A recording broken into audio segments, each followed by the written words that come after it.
पेरियार द्वारा ईश्वर को पूछे गए वो सवाल जो हर तर्कशील को जानना चाहिए। आजादी से पहले और इसके बाद भी दक्षिण भारतीय राज्यों, खासकर तमिलनाडु में पेरियार का बड़ा ही गहरा असर रहा है। दक्षिण भारतीय लोग उनका बहुत अधिक सम्मान करते हैं। पेरियार के नाम से प्रसिद्ध ई.वी. रामास्वामी का न केवल सांस्कृतिक बल्कि तमिलनाडु के सामाजिक और राजनीतिक परिदृश्यों पर भी असर इतना गहरा है कि चाहे कम्युनिस्ट हों या दलित आंदोलन से जुड़े लोग, सब उनसे प्रभावित रहे हैं। तमिल राष्ट्रभक्त से लेकर नास्तिकों, तर्कवादियों और नारीवाद की ओर झुकाव वाले भी उनका सम्मान करते हैं, उनके विचारों व कार्यों का हवाला देते हैं और उन्हें एक मार्गदर्शक के रूप में देखते हैं।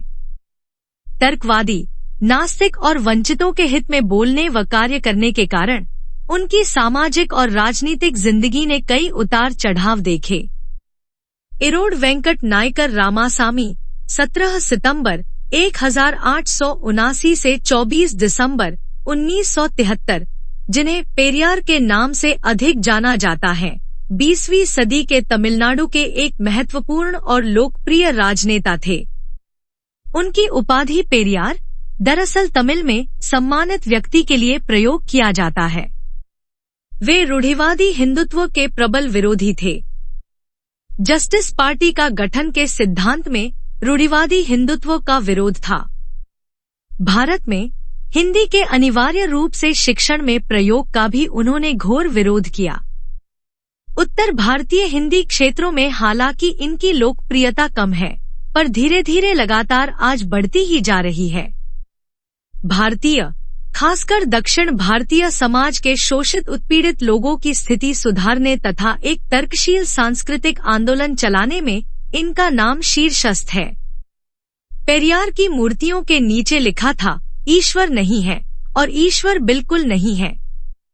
जिसने ईश्वर को रचा वह बेवकूफ है, जो ईश्वर का प्रचार करता है वह दुष्ट है और जो ईश्वर की पूजा करता है वह बर्बर है। इस तरह के कड़े शब्दों में ईश्वर पर सवाल उठाने के कारण पेरियार को रूढ़िवादी भारतीय समाज ने लगातार नकारने की कोशिश की है। हालांकि आज जबकि भारत में नास्तिकता व तर्कशील आंदोलन सोशल मीडिया के कारण लगातार फैलता जा रहा है और नास्तिकों की संख्या बढ़ती जा रही है, लोग बड़ी संख्या में उनकी उक्तियों, सिद्धांतों, सवालों आदि को प्रचारित प्रसारित कर रहे हैं। महान तर्कशील, नास्तिक और समाज सुधारक पेरियार के द्वारा ईश्वर से क्या क्या सवाल किए गए। हालांकि ये सवाल कहने को तो ईश्वर को संबोधित हैं, पर वास्तव में सामाजिक कुरीतियों पर समाज को अप्रत्यक्ष रूप से पूछा गया है। क्या तुम कायर हो जो हमेशा छिपे रहते हो, कभी किसी के सामने नहीं आते? क्या तुम खुशामद परस्त हो जो लोगों से दिन रात पूजा अर्चना करवाते हो?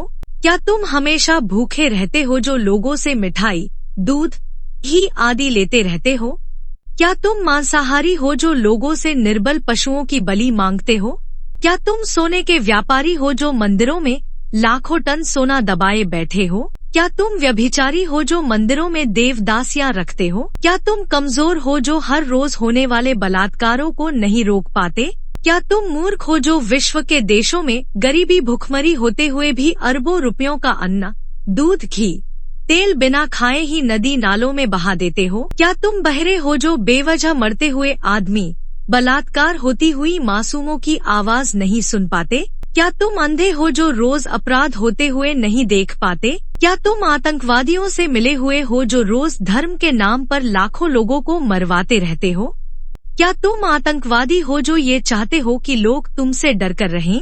क्या तुम गूंगे हो जो एक शब्द नहीं बोल पाते लेकिन करोड़ों लोग तुमसे लाखों सवाल पूछते हैं? क्या तुम भ्रष्टाचारी हो जो गरीबों को कभी कुछ नहीं देते जबकि गरीब पशुवत काम करके कमाए गए पैसे का कतराकतरा तुम्हारे ऊपर न्यौछावर कर देते हैं? क्या तुम मूर्ख हो कि हम जैसे नास्तिकों को पैदा किया जो तुम्हें खरी खोटी सुनाते रहते हैं और तुम्हारे अस्तित्व को ही नकारते हैं?